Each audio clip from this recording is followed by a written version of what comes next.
Hey guys, I just wanted to make a quick video on my thoughts on ISO8. I know a few of you guys have been asking me what I think about it, if I'm excited about it, if I'm worried about it, how it's going to affect beginners, things like that. So I kind of just wanted to go through and just kind of give my quick thoughts. I did want to say I'm not a envoy, I was not a playtester for this, so I don't have any other knowledge than what's public knowledge and what has been shared by the content creators. So I'm just going to kind of go through and give you my thoughts on this. But just keep that in mind. I haven't seen any more of this than you guys have.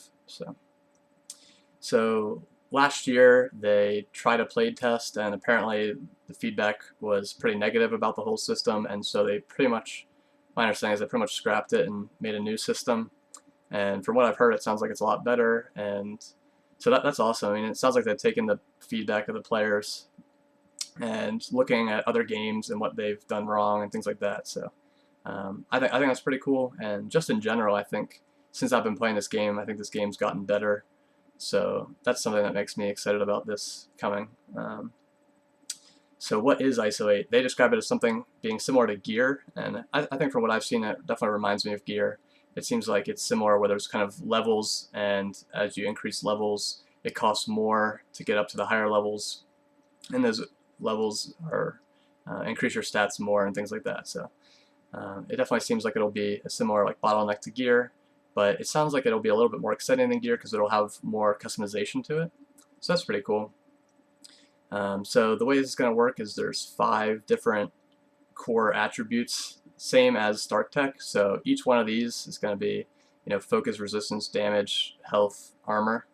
And each character is going to have those 5 slots. So you can't just like load up a character like Black Bolt with 5 damage attributes. It's one of each, and those amounts are fixed, which is cool. I know that was a complaint from some other games, is that it was kind of random drops, and you weren't sure if you should put a 6% resist on or wait until you drop something else. My understanding is that when you do like a level 1 of resist, it's always going to be some amount, and when you get to level 3 resist, it's always going to be 6%.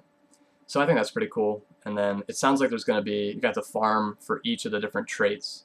I think it's a little bit confusing that they call, I think a lot of people just call these classes, so I think that's something that's going to get a little confusing with this. So we have these kind of character classes, but then we're also going to have ISO classes, which we'll get into.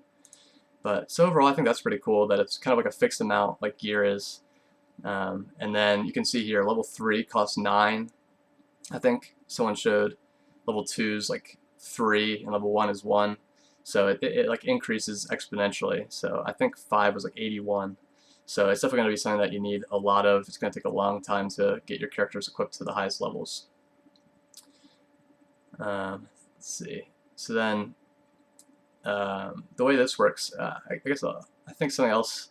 So you have to put 5 crystals at level 1, so that way you can get to any of the classes to level 1, and then you have to put all 5 again to get to level 2.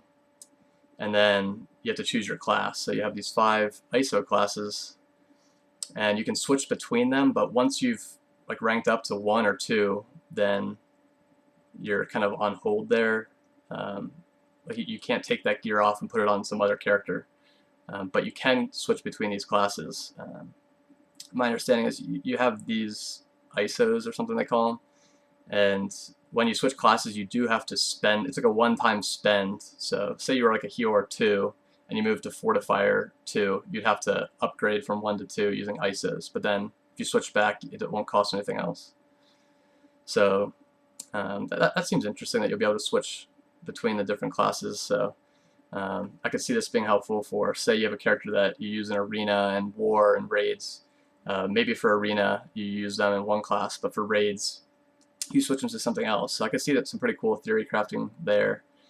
That is one of the things I am worried about with this as well, though, is that if you're like me, I'll switch between those modes.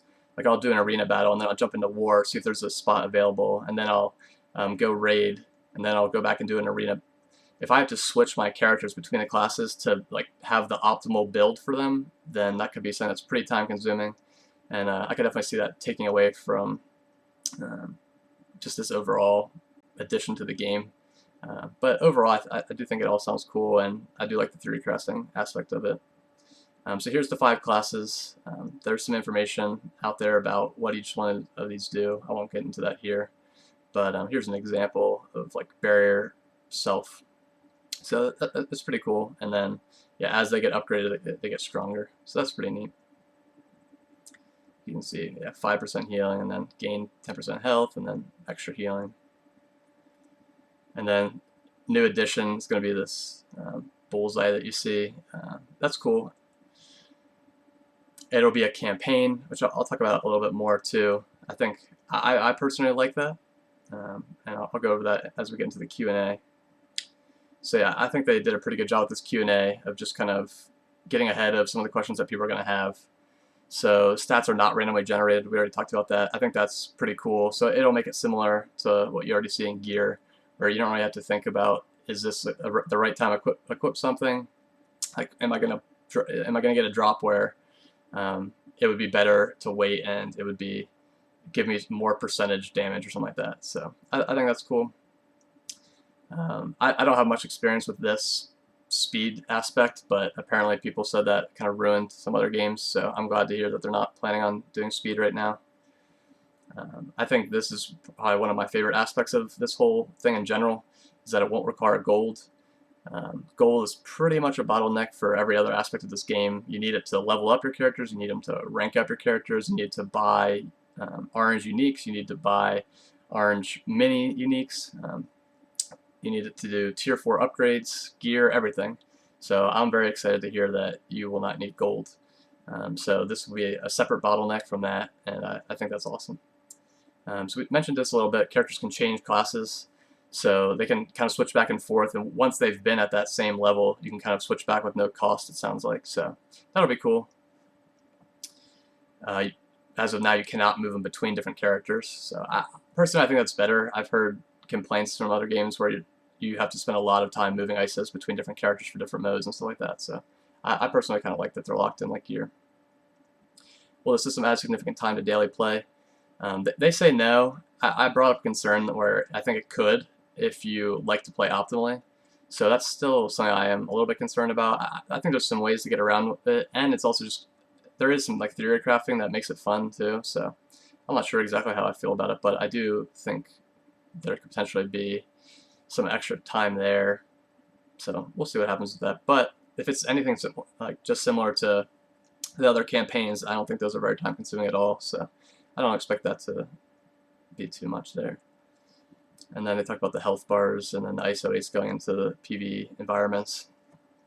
So yeah, overall, I think it's really cool. Like I said, I think the game's only gotten better since I've been playing it. So I'm definitely excited to see what it brings, and I'm excited that they're taking a lot of the feedback from players and from other games and stuff like that. So I'm definitely very hopeful about this. I do have kind of that one concern, and just in general, it's going to be another bottleneck, so it's going to be another point of frustration at times and stuff like that. But and then overall, I just wanted to highlight that I think this is going to affect everybody. So that's why I wanted to make a video, even for the beginners. I think every character is going to want ISOs. So we don't know exactly when this is going to, I assume it's going to be like something where at a certain level you unlock it and there's a tutorial type thing. So I don't know at what level that'll be. So we don't know exactly what kind of beginners it'll impact, but I do think this is going to be something that affects everybody in the game. It's going to be a pretty significant change. It's going to become one of the kind of core pieces of a character. We already have gear and abilities and level, and now we're going to have another whole piece. So I think it's going to make a pretty big impact. It's going to be a place where if you do it well, you can get ahead of other people, and I always like that. So I'm excited. Definitely let me know your thoughts, and be curious to hear as we get more official stuff from Foxnext about this. But I definitely excited. So all right, thanks for watching. Let me know if you have any questions.